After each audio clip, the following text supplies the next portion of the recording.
आज का मामला लेके आए हैं हम नैना। नैना और अयाज। दोस्तों, अयाज नाम का ये लड़का है। तो ये कहानी जो आज की सुनाने वाले हैं, ये जयपुर में अभी मर्डर हुआ है नैना का। अयाज ने किया है।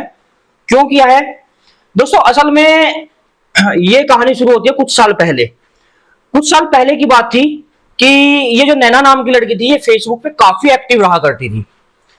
हजारों में इसके फॉलोअर्स थे और काफी अच्छे व्यू आते थे। हर वीडियो पर, हर फोटो पर काफी अच्छे अच्छे कमेंट आते थे। सब कुछ बढ़िया चल रहा था। एक दिन अयाज नाम के लड़का फेसबुक स्क्रॉल कर रहा था, तो उसकी नजर नैना की आईडी पे पड़ती है। उसे देखते ही लगता है कि कितनी सुंदर लड़की है, इस बार इससे दोस्ती हो जाए, अगर ये जिंदगी में आ जाए तो काफी अच्छा रहेगा और कितनी अच्छी रहेगी हमारी जोड़ी। तो वो इसको फॉलोअर्स वगैरह, इसकी पूरी आईडी चेक करता है, तो इसे पता चलता है इसके फॉलोअर्स हजारों में हैं। क्या ये लड़की मेरी फेसबुक पे रिक्वेस्ट एक्सेप्ट करेगी? अयाज भी रहने वाला जयपुर का था और नैना भी रहने वाली जयपुर की थी। तो एकदम से वो रिक्वेस्ट भेजता है, वो एक्सेप्ट कर लेती है। समय बीतता है, दोनों मिलते हैं और समय बीतता है। ये लड़का इससे शादी भी करता है और उसके बाद में इनको बच्चा भी होता है। और बच्चा होने के बाद कुछ दिन बाद में ये लड़का इसके सर के ऊपर पत्थर मार के इसके सर को कुचल देता है, नैना के, अयाज नाम का जो लड़का है। और वहीं पर ही मंदिर के सामने, ये काम जो होता है मंदिर के सामने होता है, मंदिर के सामने पत्थर मार के कुचल देता है और पूरा ऐसा कर देता है कि चेहरा पहचान में ना आए। और उसके बाद में इस लड़की की डेथ के बाद में चला जाता है। आखिर कैसे खुली ये मर्डर मिस्ट्री? तो नमस्कार दोस्तों, मैं अमर चौहान हाजिर हूं आज के सामने लिए, आज की एक और कहानी लेकर आपके सामने। कहानी पूरी सुन के जाना, क्या ये लव जिहाद है या नहीं, आप कमेंट भी करके बताना। और क्या ऐसा होना चाहिए किसी भी जोड़े में? आखिर जोड़े में गलती किसकी है? ये सब चीज आप लोग कमेंट करके बताना। मैं सिर्फ आपको कहानी सुनाऊंगा, कहानी क्या थी और कैसे पकड़ा गया। तो चलिए कहानी की ओर बढ़ते हैं। जैसा कि मैंने बताया, फेसबुक पे काफी एक्टिव थी। तो एक दिन अयाज नाम का ये लड़का स्क्रॉल कर रहा था। स्क्रॉल करते करते इसके सामने नैना की आईडी आती है। ये नैना के फोटोज वीडियोस सारे चेक करता है और चेक करने के बाद में देखता है कि इसकी काफी सुंदर लड़की है और इसकी मेरी दोस्ती हो जाए तो अच्छा रहेगा। थोड़ा झिझकता भी है कि हजारों में फॉलोअर्स है, क्या पता मुझसे कनेक्ट होगी या नहीं होगी। तो ये उसे फिर भी रिक्वेस्ट भेज देता है। कुछ घंटे बाद, कुछ दिनों बाद, वो जो नैना नाम की लड़की है वो एक्सेप्ट कर लेती है इसकी फ्रेंड रिक्वेस्ट एक्सेप्ट करने के बाद में ये उसको अक्सर मैसेज किया करता था, अक्सर उसके वीडियो पे अच्छे अच्छे कमेंट किया करता था और वो कई बार मैसेज का रिप्लाई भी करती थी। और रिप्लाई करती थी, अक्सर मैसेज से दोनों की बात हुआ करती थी। एक दूसरे को इतनी बात होती थी कि एक दूसरे को जानने पहचानने लग गए थे। फिर बाय द वे, जो अयाज नाम का लड़का है, ये एक कंपनी में काम करता है जिसमें लोन वगैरह की कंपनी है, उसमें काम करता है। तो उसमें ये लड़की एकदम से जाती है, तो ये ऐसे दूर से देखता है, अपने डेस्क पे बैठा हुआ था। तो देखने के बाद में इस लड़की को पे इसकी नजर पड़ती है, तो ये पहचान लेता है कि ये तो नैना है जिससे मैं अक्सर बात किया करता हूँ। तो नैना के पास जाता है, उसको बताता है, वो भी इसको पहचान लेती है। तो दोनों मिलते हैं और कहती है कि मुझे थोड़े से पैसे की जरूरत है, इसलिए शायद लोन वगैरह के चक्कर में यहां आई हूं। तो ये अपने आउटर एरिया से जाकर, मतलब जो इतना इसका एरिया था काम करने का, उसको क्रॉस करते हुए नैना की हेल्प करता है।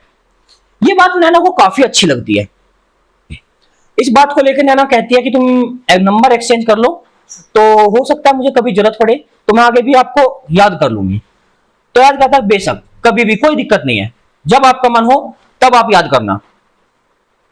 उसके बाद नैना चली जाती है, उसका काम हो जाता है। और उसके बाद में ये लड़की अपना फेसबुक पे बातें उससे करने लगती है, अयाज नाम के लड़के से। और धीरे धीरे इनकी बातें कॉलिंग पर आ जाती है, क्योंकि नंबर तो एक्सचेंज हो ही चुके थे। कॉलिंग पे आ जाती है। तो कॉलिंग पे आने के बाद ये जो लड़का है अक्सर लंबी बातें किया करता था और दोनों में जो है प्यार मोहब्बत बढ़ने लगता है।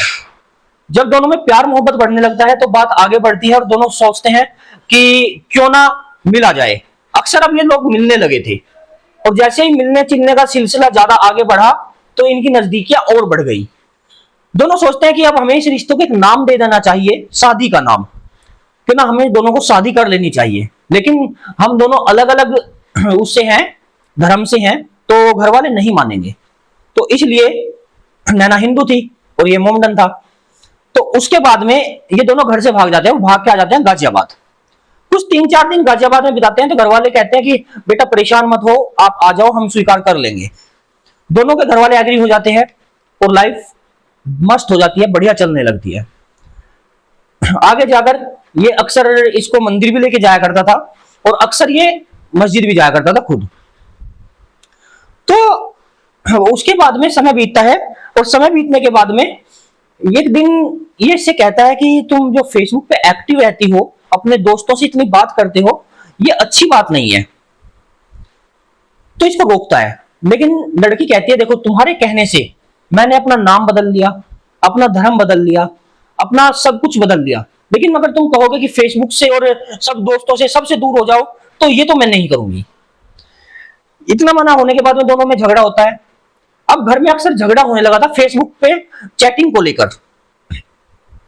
कहीं ना कहीं मन में यह सवाल आने लगा था आज के कि मैं भी इससे फेसबुक से मिला था और हो सकता है कि एक दिन मुझे छोड़ के चली जाए इस फेसबुक के चक्कर में। तो एक दिन घना झगड़ा बहुत ज्यादा बढ़ जाता है और बढ़ने के बाद में अयाज इसको पीट देता है। पीटने के बाद में ये लड़की गुस्सा होकर वापस मायके चली जाती है।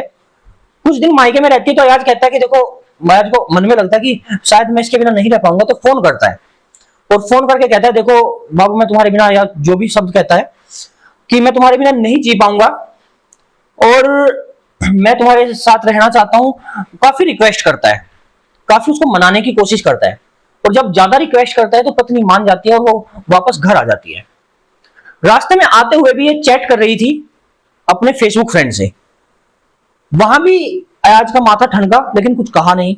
जब घर आ गई, घर आने के बाद में इसने क्या किया कि इसको अब आते ही फोन ऑन किया, फेसबुक पे फिर शुरू हो जाती है पोस्ट डालना, दोस्तों से बातें करना। अयाज इसको फिर समझाता है लेकिन ये नहीं मानती। शाम को अयाज को दारू की बोतल लेके आता है और ये दोनों बैठकर दारू पीते हैं तसल्ली में। दारू पीने के बाद ये इसको मंदिर के पास लेके जाता है, क्योंकि अक्सर ये मंदिर चले जाया करते थे, ये लड़की जाया करती थी। मंदिर के पास लेके जाता है और वहां पर इसके माथे पर ईंट मारना, पत्थर मारना शुरू करता है और इतनी बुरी तरह से चेहरे पर पत्थर मारता है कि पूरा चेहरा खून से लथपथ हो जाता है और अब उसको पहचान पाना नामुमकिन था। ऐसा करने के बाद जब उसकी वहां डेथ हो जाती है, वापस आता है, वापस आके पुलिस में जाता है और पुलिस में कहता है मेरी बेबी लापता हो गई है, कृपया उसको ढूंढिए। उधर पुलिस ढूंढना शुरू करती है, उधर घर वाले, लड़की के जो घर वाले थे वो भी ढूंढना शुरू करते थे। काफी परेशान होते हैं, लड़की मिल ही नहीं रही है। काफी टाइम बीतने के बाद लड़की एक शव मिलता है, पुलिस को फोन जाता है और पुलिस सोचती है कि ये वही तो लड़की नहीं है जिसके अज्ञात सूचना हमें मिली है, क्योंकि अज्ञात सूचना जो शव मिला था उसकी सूचना भी उसी थाने में जाती है जिसमें अयाज ने अपना केस, मतलब अपना केस रजिस्टर कराया था। तो घर वालों को बुलाया जाता है और घर वाले पहचान लेते कि वही लड़की है। हस्बैंड काफी रो रहा था, घर वाले काफी रो रहे थे। पुलिस छानबीन में लग जाती है। पुलिस छानबीन में लगने के बाद में सबसे पहले पुलिस लोकेशन डाटा निकालती है दोनों के मोबाइल का, तो पता चलता है दोनों की लास्ट लोकेशन उसी मंदिर के सामने थी। पुलिस अयाज को गिरफ्तार करती है और गिरफ्तार करने के बाद में अयाज को पकड़ के और रिमांड पे लेती है और रिमांड पे लेते ही अयाज अपनी पूरी कहानी बताना शुरू करता है। मैं इसको ले आया, लाने के बाद भी ये चैट कर रही थी।